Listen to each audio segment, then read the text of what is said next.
What are you going to do now?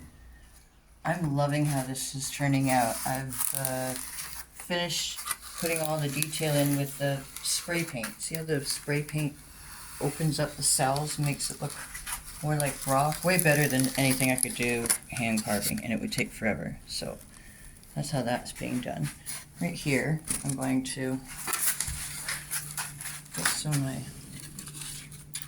bondo out. If you remember when I was talking about this last, my practice piece, it's kind of soft. Like if I push on it really hard with my thumb, I don't know if you can see that, it moves in. And I just think that that's not going to last long. Like it won't have a long leg. So the next piece I did a coat of bondo. And just, the stuff is pretty good, but it's a wee bit thick. So I'm just gonna get it in there and incorporate there's a splash of water just to, I want it to be able to flow into these cells, not fill them up now. So I want it to be a little runny, not too much. Seems to be accepting the water pretty nicely.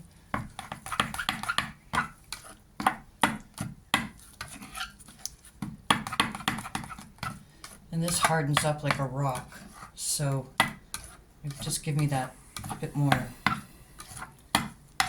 firmness to it so it looks even real. Alright, so I think I'm just going to do it hand. That's nice. This is going to flow nice. I'm probably going to need a lot more than that, but let's start with this. Now I'm just going to go with my hand, push it, rub it all into the grooves. Like I said, I want it to flow into the grooves. I want these to be nice and light. Feels kind of cool. This is a really fun project. Yeah. Done.